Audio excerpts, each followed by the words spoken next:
வாக்குத்தத்தம் செய்தவர் வாக்கு மாறார். வருவேன் என்று சொன்னார், நிச்சயம் வருவார். தரிசனத்தை அநேகர் தவறா புரிஞ்சுக்கிறாங்க. தரிசனம் கொடுத்தவர் சாதாரணமானவர் அல்ல, பரிசுத்த ஆவியானவர். ஹல்லேலூயா. உங்கள் ஒவ்வொருவருக்கும் ஒரு தரிசனத்தை கட்டாயம் கொடுப்பார். பிறக்கும் என்றால் பிறக்கும், நடக்கும் என்றால் நடக்கும், செய்வேன் என்றால் செய்வார்.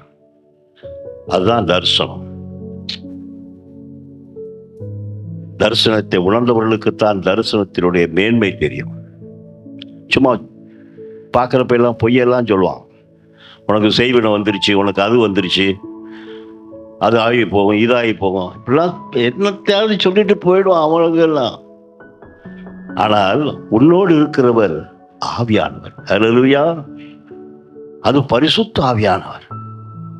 உன் வாழ்க்கையிலே எப்படியெல்லாம் நடக்க வேண்டும் என்பதை அவர் அறிந்திருக்கிறார். அவர் நிச்சயமாக நடத்துவார். அது அந்த பாட்டில் சொன்ன மாதிரி, வழிகளிலெல்லாம் நானே. என்ன பாட்டை கேட்டீங்க? வழிகளிலெல்லாம் என்னை நடத்திடுவார். கொஞ்சம் நல்லா ரெஸ்பான்ஸ் பண்ணுங்க. அதாவது சும்மா அப்படியே கம்முன்னு உட்காரக்கூடாது. வாக்கு தத்தம் செய்தவர் வாக்கு மாறாத தேவன் வழுவாது என்னை காத்திடுவார். நீ போற வழியெல்லாம் அவனை நடத்தி விடுவா. நடக்க முடியலையா, தோல்ல தூக்கிறோம்பா என்று சொல்லுவாங்க. ஆகவே அம்மா சொன்னாங்க மாதிரி இந்த பீஸ் ட்ரீட்டி இருக்க சமாதானம், அது டிவியை போட்டிங்கனாலே வந்துடுது. நியூஸில் எல்லா அரபு நாடுகளும் சேர்ந்து சமாதான உடன்படிக்கை செஞ்சுட்டாங்க. அதுக்கிட்டு இஸ்ரேல் பிரதமர் நெட்டன்யாஹூ கூட சம்மதம் தெரிவிச்சிட்டாருன்னு சொல்றாங்க. இந்துக்கள் எத்தனையோ தெய்வங்களை வச்சு அணைஞ்சிக்கிட்டு இருக்கான். ஆனால் உலகம் முழுவதுமே இந்த ரெண்டு மதத்தினுடைய அடிப்படையில் தான் ஓடிக்கொண்டு இருக்கிறது. ஒன்று கிறிஸ்தவம், இன்னொன்று முஸ்லீம், இஸ்லாம். இந்த இருவர் தான் ஆண்டவருடைய வருகைக்கென்று காத்திருக்கிற ஜனம். இஸ்லாமியர்கள் இயேசுவை புறக்கணித்தார்கள். ஆனால் யூதர்களும் புறக்கணித்தார்கள். ஆனால் கிறிஸ்தவர்கள் இயேசுவை நம்பி இருக்கிறார்கள். இயேசுதான் வரக்கூடிய மேசையா என்று ஆணித்தரமாக நம்புகிறவர்கள் கிறிஸ்தவர்கள். ஏதோ ஒரு பாடி புதுநகரில் ஒரு சின்ன சபையில் நாம் உட்கார்ந்துருக்கோம்னு நினைக்காதீங்க. உங்களையும் என்னையும் அழைத்து கொண்டு போக வரப்போகிறார். ஹல்லேலூயா. இயேசு வருகிறார் என்று சொல்றவங்கெல்லாம் கரங்களை உயர்த்தி அல்லேலூயா சொல்லுங்க. இப்பொழுதே வருவார். ஹல்லேலூயா. எடுத்து வாசிப்போம். செய்திக்குன்னு எடுத்த குறிப்பு ஆதியாகமம் புஸ்தகம் 50. இன்னைக்கு செய்தி அம்மாவுக்கு கொடுக்கலான்னு தான் சொன்னேன். அதனால தேவன் ஒரு திட்டம் வச்சார்னா அந்த திட்டத்தை மாற்றுறதுக்கு யாராலும் முடியாது. அவர் இன்னைக்கு என்னை செய்தி கொடுக்க வேணும்னு சொல்லி நினைப்பாருனால் நிச்சயமாக அவருடைய வார்த்தை தான் இப்போ வரப்போகுது. ஹல்லேலூயா. 25ஆம் வசனம், 26ஆம் வசனம்.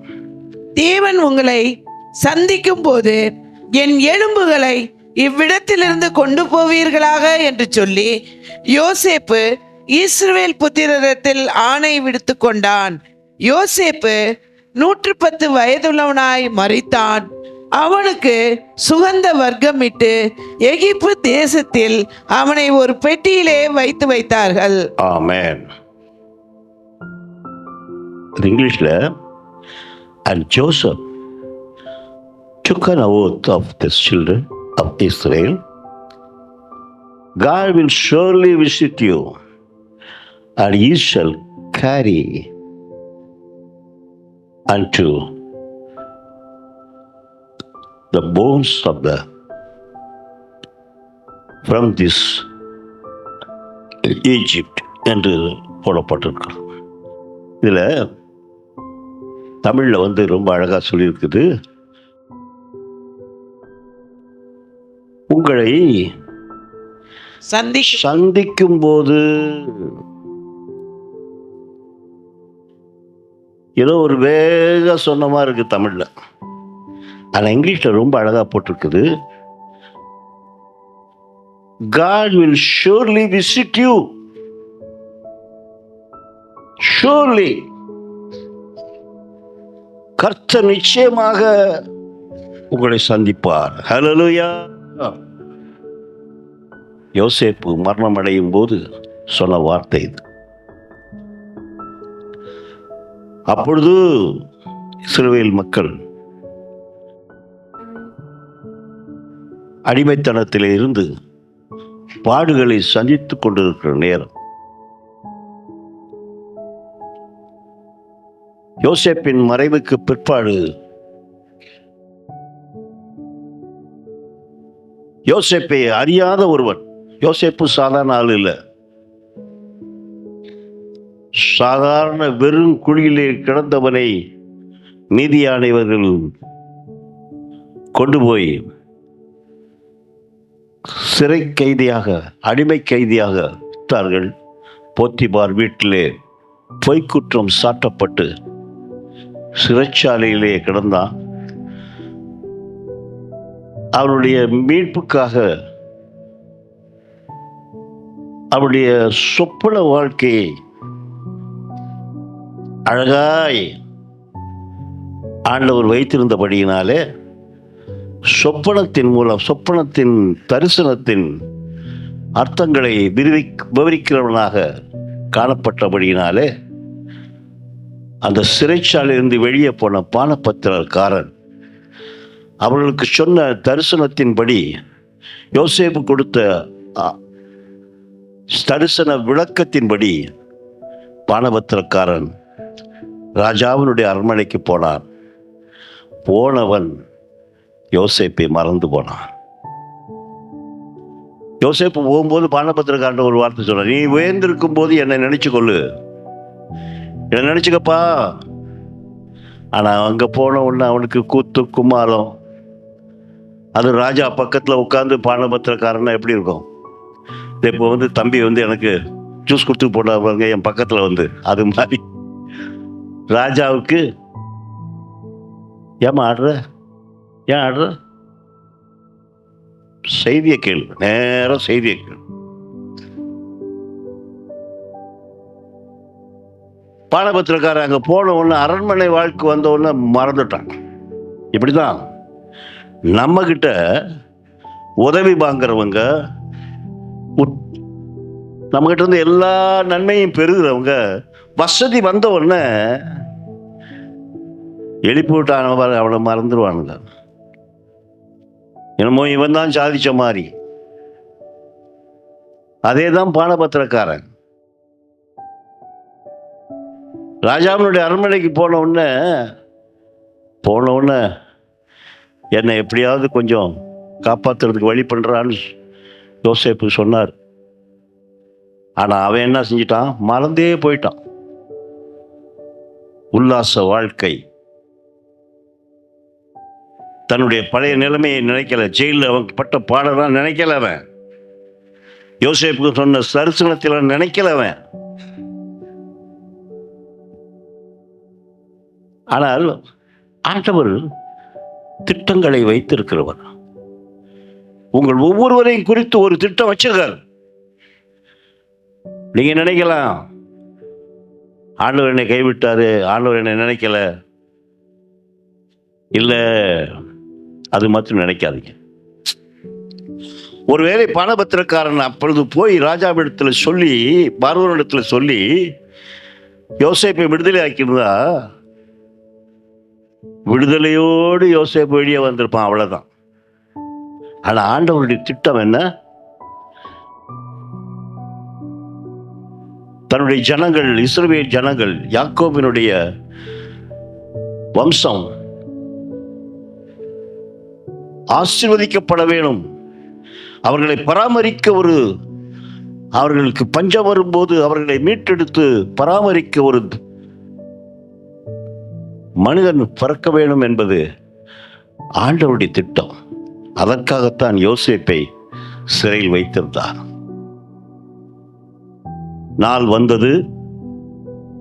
ராஜாவினுடைய சொப்பனத்துக்கு பதில் சொல்ல ஒருவராலும் முடியவில்லை. எகிப்தில் இருக்கிற எல்லா ஞானிகளாலும் முடியவில்லை.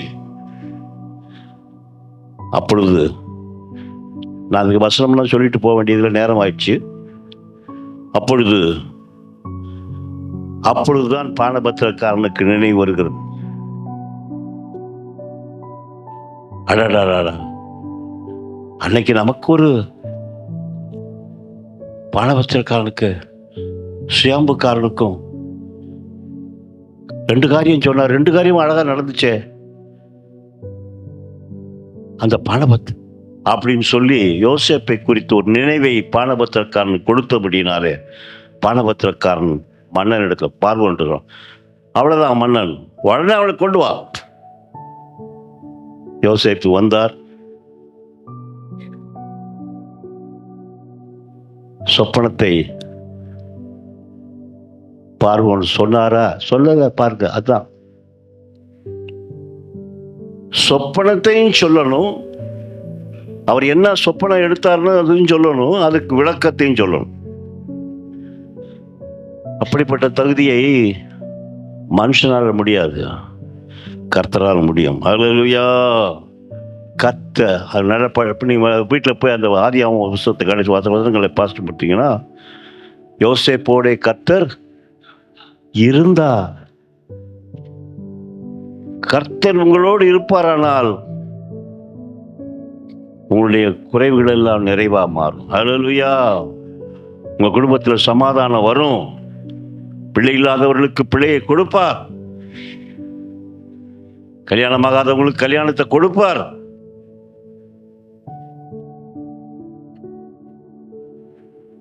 துக்க முகத்து உங்களுக்கு வராது. துக்க முகம் உங்களுக்கு வராது. அதனாலதான் 1 தெசலோனிக்கேயர் சொல்றாரு, இடைவிடாமல் நீங்க என்ன செய்யணும்? ஜெபம் பண்ணுங்க, எல்லாவற்றுக்கும் ஸ்தோத்திரம் பண்ணுங்க. யோசேப்பு போனாரு. ராஜாவினுடைய அந்த சம்பவத்தெல்லாம் சொல்லி கொண்டு நான் போக நேரம் இல்லை. எல்லா காரியமும் சொன்னது ராஜாவுக்கு பார்வோனுக்கு சரியா பட்டுச்சு. உடனே பார்வோன் யோசேப்பு என்ன செஞ்சிட்டாரு? அப்டேட் பண்ணிட்டார். அதுதான் எங்கேயோ கிடக்கிறோம், நமக்கு ஒண்ணுமே இல்லைன்னு நினைக்காதீங்க. உங்களை கர்த்தர் உயர்த்த சித்தம் இருக்காரு. அவர் சித்தம் கொண்டால் நிச்சயமாக உங்களை உயர்த்துவார். உங்கள் குடும்பம் உயர்த்தப்படும். உடைய எண்ணங்கள் எல்லாம் செயலாக்கப்படும். ஹல்லேலூயா, ஹல்லேலூயா, ஹல்லேலூயா. அவர் ஆண்டவருடைய கரம் உங்களோடு கூட எப்பொழுதும் இருக்கும். யோசேப்பின் மேலே வைத்திருந்தார். ஹையர் போஸ்ட் கொண்டு போயிட்டார். ஒரு எம்எல்ஏ போஸ்ட் கிடையாது, ஒரு மினிஸ்டர் போஸ்ட் கிடையாது. நேர பிரதம மந்திரி மாதிரி கொண்டு போயிட்டார். மேல அவன் கையசைச்சா எகிப்து தேசம் முழுவதுமே அசைக்கப்படும் என்ற லெவலுக்கு கொண்டு போயிட்டார். கொண்டு போய் இருந்தபோது தான் அங்கே பஞ்சம் வந்தது. இஸ்ரேல் மக்கள் பஞ்சத்திலே வாடிக்கொண்டு எகிப்துக்கு வரலான்னு வராங்க.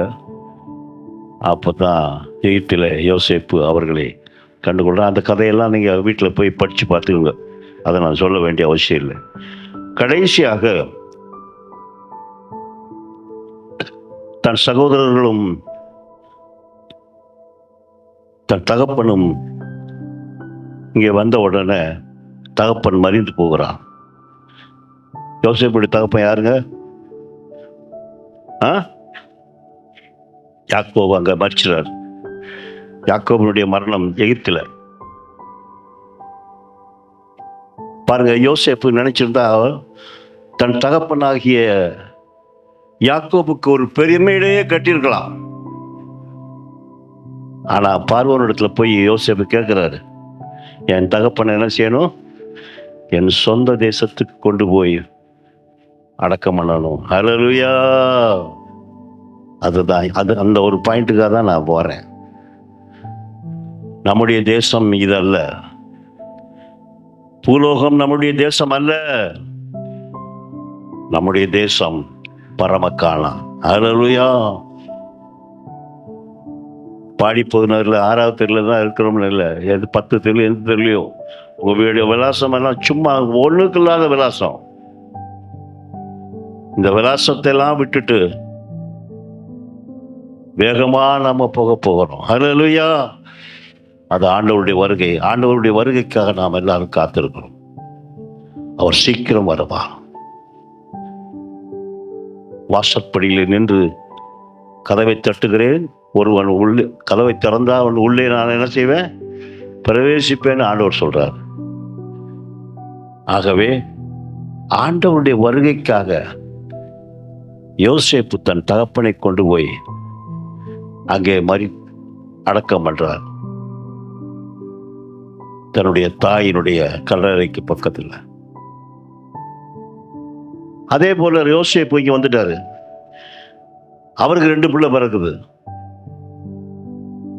அந்த 2 பிள்ளை பேர் யாருக்காவது தெரியுமா? எந்திரிச்சவங்க மத்தன்னு சொல்லுங்க, கை தூக்கி சொல்லுங்க, எழுச்சி சொல்லுங்க. எப்ராயிம், மனாசே. கை எந்திரிச்சுன்னு சொல்லுங்கன்னு சொன்னேன். ஒரு கை தட்டு உங்களுக்கு கொடுக்கணும்ல. இப்ராஹிம், மனாஸ், இந்த 2 பேரும். அந்த அம்மாவுக்கு ஒரு கை தட்டுங்க. எத்தனையோ பேர் இருக்கீங்க, உட்காந்துருக்கீங்க. ஐயா எனக்கு படிக்கவே தெரியாதியா, நான் படிச்சதே இல்லையா. கேட்கறீங்கள காது, எத்தனை தடவை கேட்கற? அதை கொண்டு போய் இங்க வச்சுக்கோ. பாட்டு மாத்திரம் பாடுற, நீ இல்லாம நான் இல்லைன்னு பாடுற. வசனங்களை அப்படியே பிடிச்சுக்கணும். இப்ராஹிம், மனாசே, அவருடைய சந்ததி வேற. அங்கே யோசேப்புக்கு காலம் நெருங்கி விட்டது. வயசு 110ஆவது அந்த வயசுல அவர் மரிக்க போறார். ஆனா அவருக்கு ஒரு தரிசனம் இருக்கு. அவருக்கு ஒரு தரிசனம் இருக்கு. நிச்சயமாக நான் மட்டுமல்ல, என்னுடைய ஜனங்களும் இந்த எகிப்திலே மரிக்க மாட்டார்கள், எகிப்திலே தொடர்ந்து வாசம் பண்ண மாட்டார்கள், அவர்கள் பரம கானானுக்குள்ளே பறந்து போவார்கள் என்பதை தரிசனத்தினாலே உணர்ந்தவர் தான் யோசேப்பு. ஆகவேதான் அவர் சொல்கிறார், அந்த 50ஆம் வசனம் வாசிக்கமா. யோசேப்பு 110 வயதுள்ளவனாய் மரித்தான். அவனுக்கு சுகந்த இல்லம்மா, தேவன் உங்களை சந்திக்கும் போது, தேவன் உங்களை சந்திக்கும் போது, surely God will visit you. நிச்சயமா சந்திப்பார். நீங்க இந்த எழுத்திலேயே இருக்க போறது இல்ல. எத்தனை பேர் சொல்லுவீங்க, நெஞ்சில கேள்விச்சு சொல்லுங்க பாப்போம், நான் இந்த உலகத்துக்குரியவன் அல்ல, அந்த உலகத்துல இருக்க மாட்டேன், நான் பரம தேசத்துக்கு தான் போவேன் சொல்றவங்க மட்டும் கைகளை உயர்த்தி அல்லையா சொல்லுங்க பாப்போம்.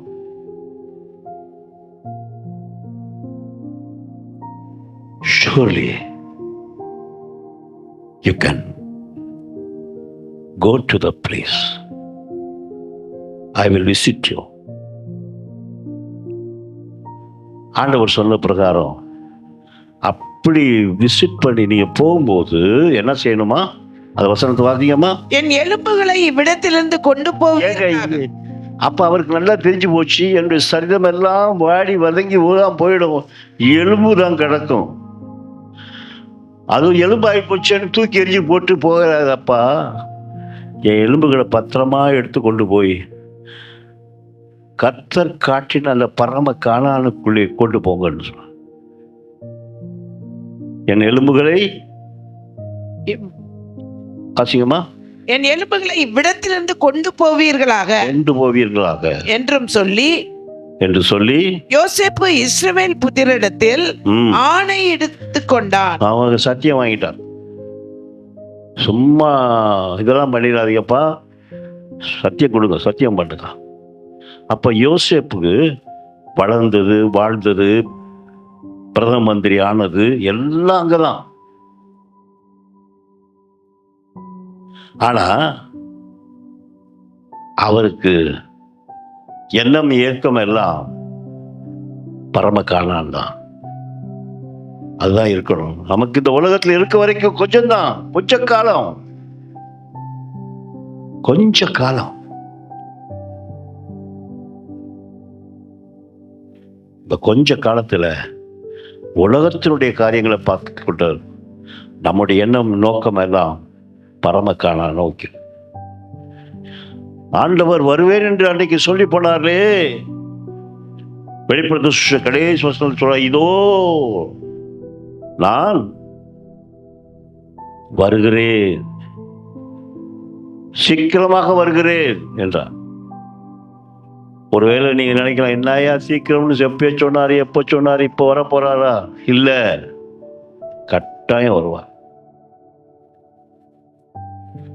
அம்மா அழகா சொன்னாங்க அந்த ரெட்டியை பத்தி, சமாதான உடன்படிக்கைலாம். அதெல்லாம் முடிஞ்ச பிற்பாடு ஆண்டவருடைய வருகை குறுக்கலான நேரத்துக்கு வந்துருச்சு. சீக்கிரம் வரப்போறான். அதுக்குள்ளாகத்தான் சண்டை, நமக்கு சொத்து தகராறு, அது இது எல்லாம் இதெல்லாம் இருக்கட்டும். உலகத்திற்கு வரைக்கும் அதெல்லாம் இருக்கத்தான் செய்யும். அதுக்கு தள்ளிட்டு நம்முடைய நோக்கம் எல்லாம் எதில் இருக்கணும்? சீக்கிரம் வருவேன் என்று சொல்லி போன அந்த ஆண்டவர் அவருடைய வருகையோடு நம்ம எடுத்துக்கொள்ள போறார். எத்தனை பேர் ஆண்டவருடைய வருகையில் எடுத்துக்கொள்ளப்படுவேன்னு சொல்றவங்க மட்டும் கையை வைத்துங்க பார்ப்போம். உங்களுடைய அந்தரங்க பாவங்கள், உங்களுடைய காரியங்கள் எல்லாவற்றையும் ஒழிச்சிடுங்க, ஆயத்தப்படுங்க. நம்முடைய எண்ணம் எல்லாம் பரம காலானுடைய எண்ணம் தான் இருக்கணும். ஆண்டவருடைய வருகைக்கு நாம் ஆயத்தப்படணும். ஆப்பிரிக்க தேசத்திலே ஊழியம் செய்வதற்கு அந்த காலத்துல யாருமே போக மாட்டாங்க. ஒரு குடும்பம் இருந்தது.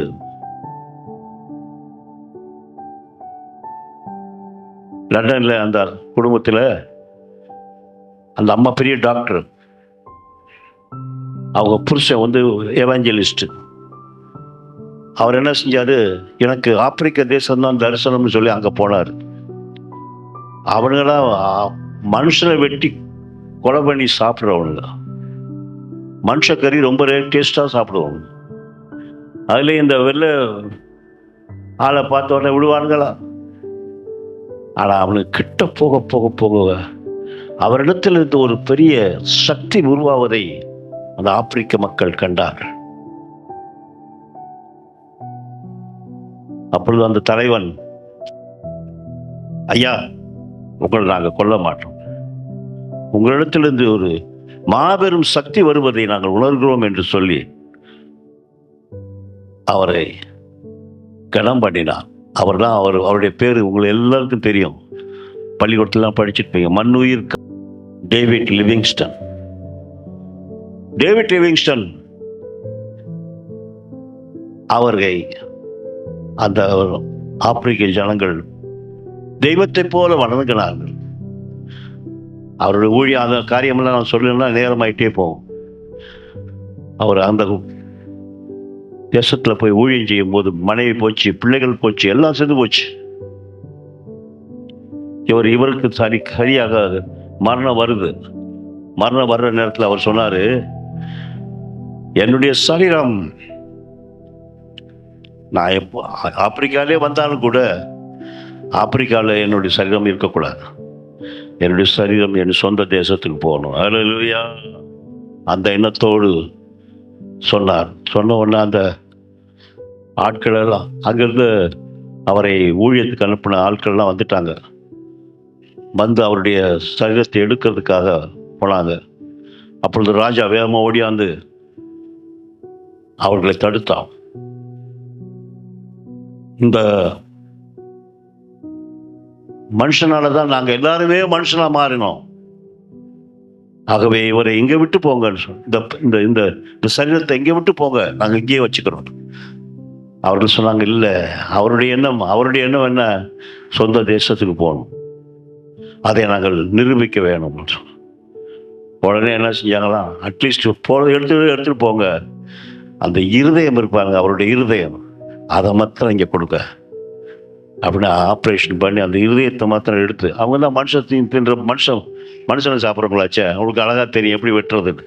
வெட்டி அந்த இருதயத்தை மாத்திரம் இடித்து அந்த ஆப்பிரிக்க காட்டில் அதை புதைத்து அதை ஒரு தெய்வமாக வணங்கி கொண்டிருக்கிறார்.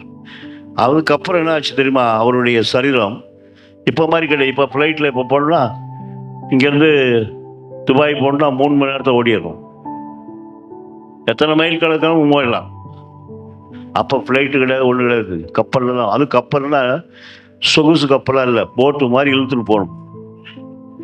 இவருடைய சரீரம் லண்டனில் வந்து சேர்றதுக்கு கிட்டத்தட்ட 1.5 வருஷம் ஆச்சு. 1.5 வருஷத்துக்கு அப்புறம் அந்த சரீரம் அங்கே போச்சு. அங்கே அவருக்கு அந்த சரீரத்துக்கு எல்லா பிஷப்பு எல்லாரும் வந்து அந்த நாட்டின் பிரதம மந்திரியே வந்து ஹானர் பண்ணாங்க, மன்னிவிக்கன்பர்க். ஆக அவருக்கு அவருடைய எண்ணமெல்லாம் அங்கே நிறைவேறி நான் சொந்த தேசத்துக்கு வந்துட்டேன். ஹல்லேலூயா, ஹல்லேலூயா. ஆகவே அருமையான தேவனுடைய யோசேப்புக்கு அந்த பரம கானானை சந்திக்க வேண்டும் என்ற எண்ணம் இருந்ததுனாலே தான் என் எலும்புகளை இங்கே இருக்க வேணும், நான் எலும்பா மாறினாலும் கூட என் எலும்புகளை மாத்திரம் எடுத்துட்டு போயிடுன்னு சொல்றார். அதுதான் அருமையான விசுவாசம். நமக்கும் கூட இப்படிப்பட்ட நம்பிக்கை வர வேணும். நான் இந்த உலகத்துக்குள்ள அல்ல, என்னுடைய உலகம் என் கர்த்தராகிய இயேசு கிறிஸ்து வரும்போது அவரோடு இணைந்து போகிறது. ஹல்லேலூயா. அந்த பரம கானானுக்கு தான் போகணும். ஹல்லேலூயா. பிலிப்பியர்ல ஒரு வசனம் இருக்கு, 3:20 வாசிங்கம்மா. பிலிப்பியர் 3:20. நம்முடைய குடியிருப்போ இருக்கிறது, பரலோகத்துல தானே இருக்கு.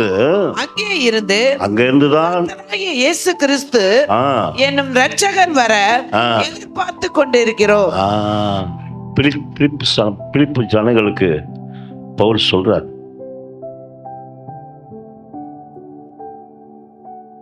நாம் ஆண்டவருக்காக காத்திருக்கோம். எத்தனை பேர் ஆண்டவருடைய வருகை காத்திருக்காங்க? ஹல்லேலூயா. ஆண்டவருக்குள்ளே தேவனை சந்திக்க, சீக்கிரம் சந்திக்க எத்தனை பேர் ஆயத்தமா இருக்கிறீங்க? பரம கானானுக்குள்ளே பிரவேசிக்க தேவனுடைய உன்னுடைய நம்பிக்கை என்ன? விசுவாசம் என்ன? உன் எலும்புகளை குறித்த தரிசனம் தான் என்ன? ஆண்டவர் உங்களோடு பேசிக் கொண்டிருக்கார். நாளிலே டேவிட் லிவிங்ஸ்டனுக்கு இருந்த அந்த தரிசனம், யோசேப்புக்கு இருந்த தரிசனம் கூட அதே தரிசனம் தான் நமக்கும் வர வேணும். இதை குறித்து 1 யோவான்ல அப்போஸ்தலனாகிய யோவான் சொல்றாரு. 1 யோவான் 3ஆம் அதிகாரம் 2ஆம் வசனம் வாசிக்க. பிரியமானவர்களே, இப்பொழுது தேவனுடைய பிள்ளையாய் இருக்கிறோம். இனி எவ்விதமாய் இருப்போம் என்று வெளிப்படவில்லை, இன்னும் வெளிப்படல. ஆகிலும் அவர் வெளிப்படும் போது இருக்கிற வண்ணமாகவே நாம் அவரை தரிசிப்பதினால் அவருக்கு ஒப்பாய் இருப்போம் என்று. கரங்களை தட்டி கர்த்தரை ஸ்தோத்திரம் பண்ணுங்க ஐயா. ஆண்டவருக்கு நாம் ஒப்பாய் இருக்க போகிறோம். இந்த 3ஆம் வசனம் வாசியமா. அவர் மேல் இப்படிப்பட்ட நம்பிக்கை வைத்திருக்கிற எவனும் அவர் சுத்தமுள்ளவராய் இருக்கிறது போல தன்னையும் சுத்திகரித்துக் கொள்கிறார். அது இந்த பாயிண்ட் தான் முக்கியம்.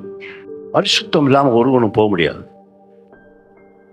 பரிசுத்தத்துக்கென்று நீ ஆயத்தப்படணும். தேவனுடைய பிள்ளையாய்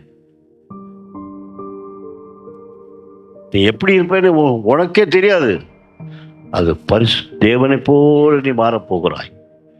தேவனுடைய வருகையிலே நீ காணப்பட வேண்டும் என்றால் பரிசுத்தம் வேணும், ஆயத்தப்பட வேணும். இன்னும் பாவ உணர்வுகள், மறைமுக பாவங்கள் இவைகள் இருக்குமானால் எல்லாவற்றையும் அறிக்கை செய்து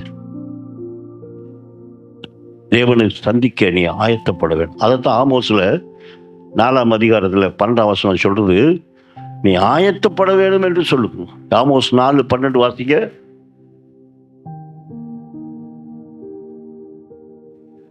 ஆகையால் இஸ்ரவேலே இந்த பிரகாரமாக உனக்கு செய்வேன். இஸ்ரவேலே, இப்படி உனக்கு செய்ய போகிறபடியால் அவர் என்ன செய்ய போறாரு? ஆகாய மண்டலத்திலே வரப்போகிறார். வருவேன் என்றவர் வருகிறார். இப்படி செய்கிறபடினாலே உன் தேவனாகிய சந்திக்கும்படி ஆயத்தப்படு. தேவனை நீ சந்திக்கும்படி நீ என்ன செய்யணும்? ஆயத்தப்படணும். Be prepare yourself. இன்னைக்கு ஆயத்தமே இல்லை. சாப்பிட்றதும் திங்கிறதும் சமோட்டால ஆர்டர் பண்ணி சாப்பிட்றதும் நிறைய பேர் அப்படித்தான் இருக்கு நினைக்கிறேன். வீட்டில் சமைக்கிறதே இல்லை. இப்படி ஆயத்தம் இல்லாமல் வாழ்க்கையை நடத்தி கொண்டிருக்கிற ஜனமே, ஆயத்தத்தோடு எப்ப ரெடியாரு? உலகம் கவலையை உண்டு பண்ணுகிற உலகம், பாரங்களை உண்டு பண்ணுகிற உலகம். உலகத்தின் பாரங்களை விட்டுவிட்டு உன்னதமானவருடைய வருகைக்கு காத்திருக்கிற ஜனமாய் உன்னை நீயே பரிசுத்தப்படுத்திக் கொள்ள.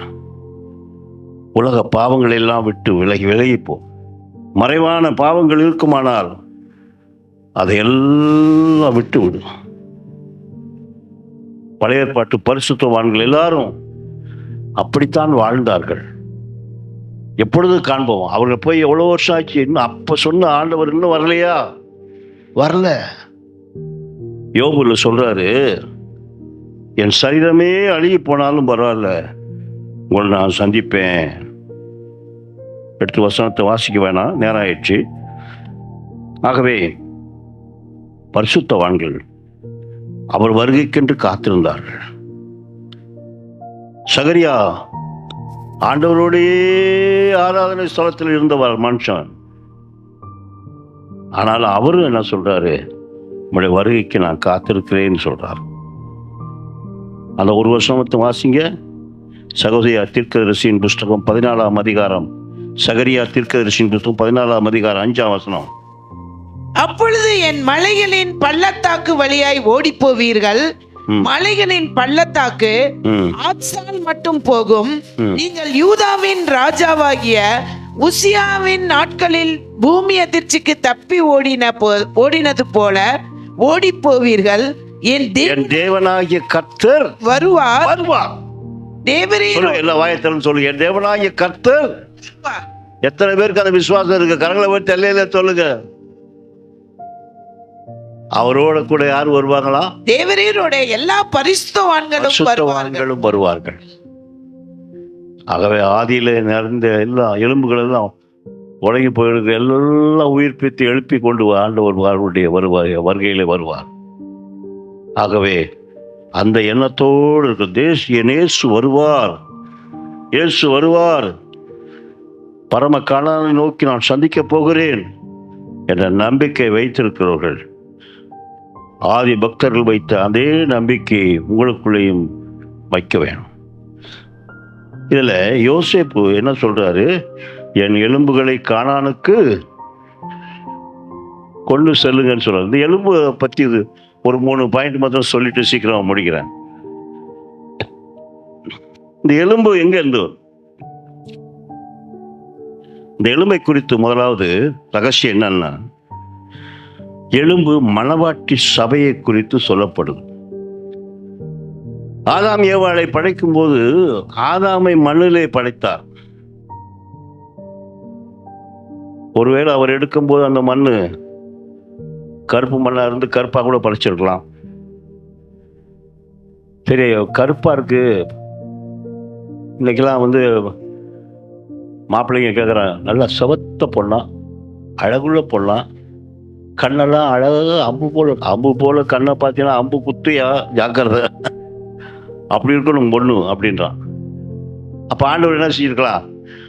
அந்த மண்ணை விட்டுட்டு அப்படியே வெள்ளை மண் எங்கே கிடக்குன்னு பார்த்து அந்த வெள்ளை மண் எடுத்து ஒரு ஏவாளை செஞ்சிருக்கலாம்ல. இந்த மாதிரியெல்லாம் சொல்லுவான்னு அப்பவே தெரியும் அவருக்கு, அப்பவே தெரியும். அதனால தான் என்ன பண்ணார், அவனுக்கு அப்பவே அனஸ்தேசியா கொடுத்துட்டார். அனஸ்தேசியா கொடுத்து விளாவை கிழிச்சு எலும்பு எடுத்துட்டார். எலும்புல ஒரு பொண்ணை செய்யணும்னா ஆண்டவருடைய கற்பனை திறன் எப்படி இருக்கும் பாருங்க. ஹல்லேலூயா. அப்ப எலும்பினாலே உருவாக்கப்பட்டு அவளை கொண்டு போய் என்ன பண்ணாரு, இவ்வளவு வேலை செய்யும் வரைக்கும் அவரு தூக்கத்திலே இருக்காரு, கோமாலே இருக்கார். யாரு? ஆதாம். இந்த எலும்பு பொம்பளைய கொண்டு போய் என்ன பண்ணாரு, இப்ப எல்லாம் எலும்பு பொம்பளை இருக்கு, எல்லாம் ஒவ்வொன்றும் எப்படி இருக்குது. அந்த வியாபாரம் இப்ப அளவு கடியில வந்து சேரே 2 சேர் போடணும் போல் இருக்கு.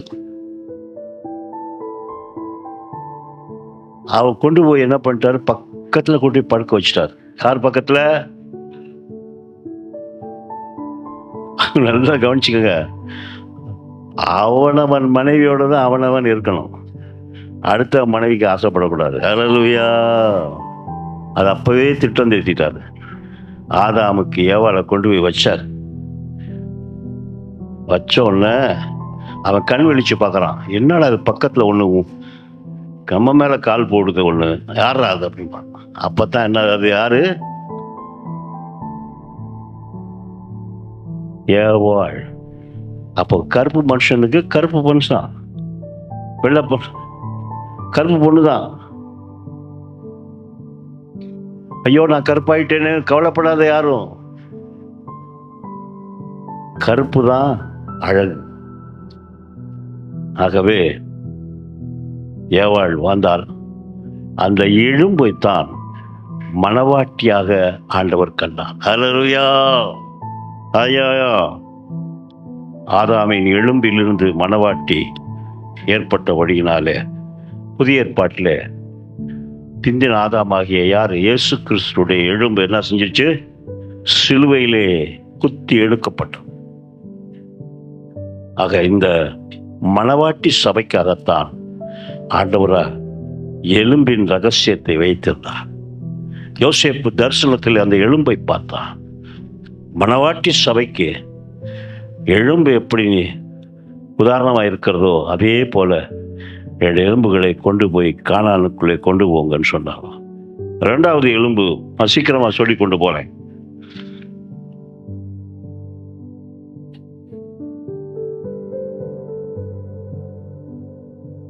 யோசேப்பு எலும்புகளில் முற்பிதாக்களாகிய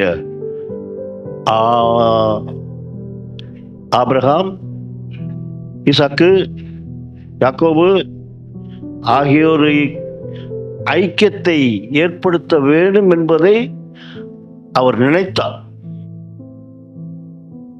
முற்பிதாக்கள், இன்றைக்கும் இஸ்ரவேல் மக்கள் இயேசுவை தவிர ஆபிரகாம், ஈசாக்கு, யாக்கோபை தங்களுடைய முற்பிதாக்கள் என்று சொல்வார். அதுல முக்கியமாக ஆபிரகாம் எங்கள் விசுவாசத்தின் தந்தை என்று சொல்வார். ஆனா ஆபிரகாமை காட்டிலும் ஈசாக்கு தான் விசுவாசத்துல ரொம்ப பெரியார். ஆக இவர்கள் அந்த எலும்பின், அவர்கள் இப்பொழுது மரித்து போனார்கள், அந்த எலும்பினுடைய ரகசியம் யோசேப்புக்கு தெரிஞ்சது. ஆகவே அவர்களோடு ஐக்கியப்பட வேண்டும் என்பதற்காகத்தான் என் எலும்புகளையும் அங்கே கொண்டு போங்க, இந்த எகிப்துல போட்டுறாதீங்க, எகிப்தை விட்டு எனக்கு எடுத்துட்டு போங்கன்னு சொல்லிட்டான். 25:9. அவன் குமாரனாகிய ஈசாக்கு இஸ்மவேலும் மம்ரேக்கு எதிரே ஏத்தியனான சோகாரின் குமாரனாகிய எப்பெரோவின் நிலத்தில் உள்ள மக்பேலா எனப்பட்ட குகையிலே அவனை அடக்கம் பண்ணினார்கள். ஆபிரகாமை அடக்கம் பண்ண இடம் என்னங்க? மக்பேலா. இந்த மக்பேலா என்பது ஆண்டவரால் அங்கீகரிக்கப்பட்ட ஒரு அடக்க பூமி. அந்த அடக்க பூமியிலே அவர் அடக்கம் பண்ணப்பட்டதுனால அங்கே தான் ஏன் போகணும், அங்கே தான் ஏழுமும் போகணும் அப்படிங்கிற ஒரு தீர்மானத்தில் இருந்தார். இன்னும் வசனம் வாசித்து கொண்டே போகலாம், நிறைய இருக்குது.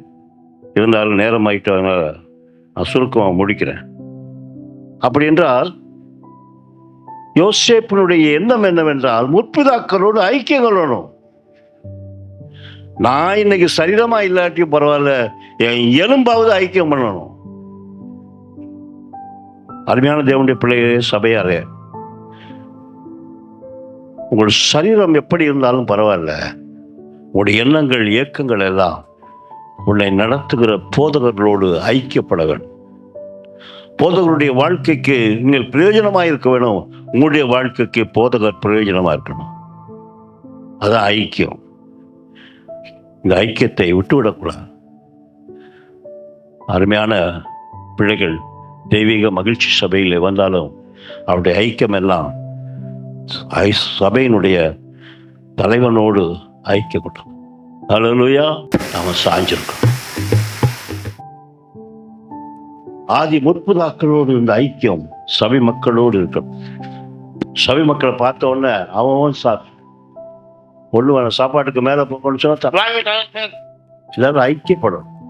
அந்த ஐக்கிய உணர்வுக்காகத்தான் அந்த எலும்பு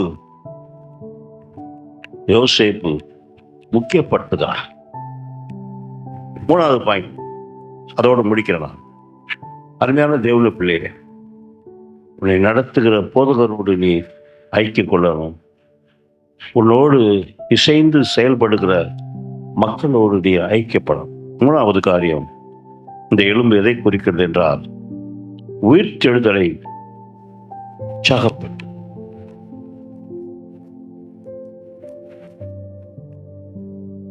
எசேக்கியாவை கர்த்தர் தூக்கிட்டு போறாரு. எங்க கொண்டு போறாரு?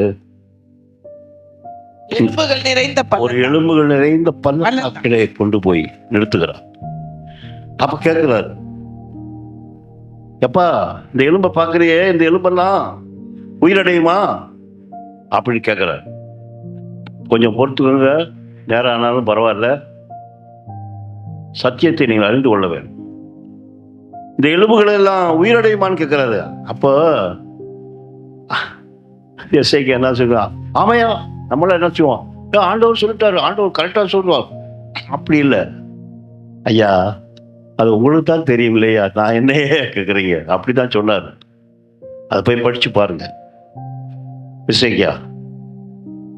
எசேக்கியேல் தீர்க்கதரிசி அப்படிதான் சொன்னார். அப்போ எலும்பு உயிரடையுமான்னு சொன்னபோது கடைசியா சொல்றாரு, அது உம்மாலே முடியும். அல்லேலூயா. வாசிங்க அந்த எசேக்கியேல் அதற்கு என்னை 17-13 வாசிங்க.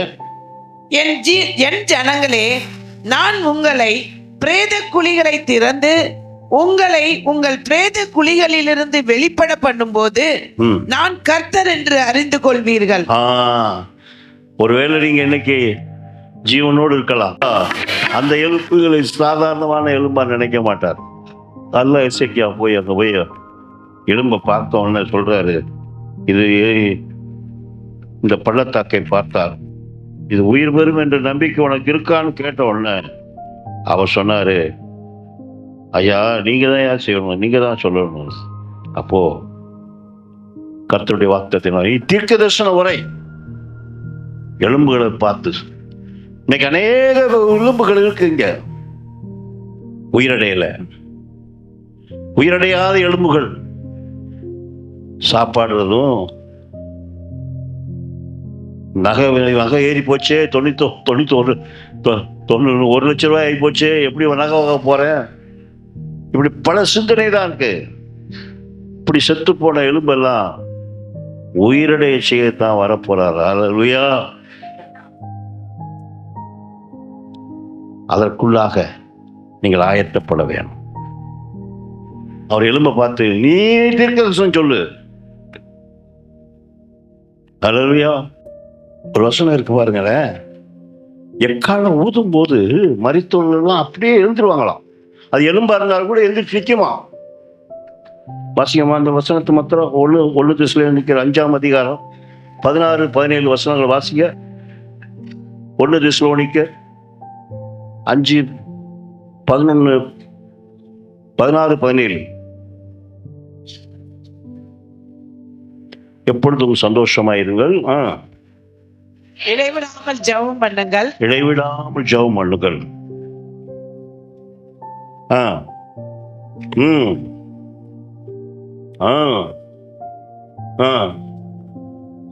வானத்திலிருந்து நிச்சயமாக எக்காலத்தோடு இறங்கி வருவார். அப்பொழுது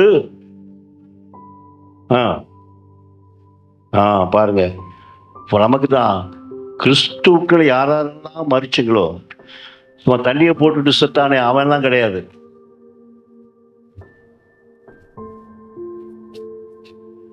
ஆண்டவருக்குள்ள மறிக்கணும். எத்தனை பேர் ஆண்டவருக்குள்ள மறிக்கிறதுக்கு ஆயத்தமா இருப்பீங்க? ஐயா நான் சாக மாட்டேயா, என்னையே சாவு சொல்றீங்கன்னு சொல்றீங்களா? சாவு எல்லாத்துக்கும் நிச்சயம். ஆனா அந்த சாவை கிறிஸ்துக்குள்ளாக மறிக்க வைக்கும், இயேசுக்குள்ள. அப்ப நீங்களாம் ஆயத்தப்படுறாங்க. அந்த ஆயத்தம் இல்லைன்னா ஆண்டவருக்குள்ள நீங்கள் பிரவேசிக்க முடியாது. ஒருவேளை நீங்க ஆயத்தம் இல்லாமல் இருக்கலாம், பயங்கரமான ஆபத்தில் இருக்கிறாய் என்பதை மாத்திரம் நீ மறந்து வராங்க. ஆயத்தம் இல்லாமல் இருந்தீங்கன்னா ஒரு ஆபத்துல நீங்க இருக்கீங்க. நீ ஆண்டவருக்குள்ள இருக்கணும். ஆண்டவருக்குள்ள நீ விசுவாசி, ஆண்டவருக்குள்ள நீ வாழணும். கர்த்தாவே என்னை உயிர்ப்பியும் என்று சொல்லுங்க. எல்லாம் நெஞ்சில கை வைங்க, சொல்லுங்க. எவ்வளவு வசனம் கேட்டோம். என் எலும்பு பாதாளத்துக்கு போகக்கூடாது ஆண்டவரே, என் எலும்பு பரிசுத்தமான வருகையிலே உம்மோடு கூட எடுத்துப்படணும். அல்லேலூயா. அதற்கு நான் ஆயத்தமா இருக்கணும். இந்த உலக காரியங்களை எல்லாம் விட்டு ரகசியமான பாவங்களை எல்லாம் விட்டு எப்போது ஜெபம் பண்ணி கர்த்தருக்கென்று நான் ஆயத்தப்பட வேணும் ஆண்டவரே. என்னை தகுதிப்படுத்தும் ஆண்டவரே. எல்லா ஆயத்தையும் சொல்லுங்க, என்னை ஆயத்தப்படுத்துங்க, என்னை தகுதிப்படுத்துங்க, உமக்கென்று வாழ, உம்முடைய சுத்தம் செய்ய என்னை உயிர்ப்பியும் ஆண்டவரே.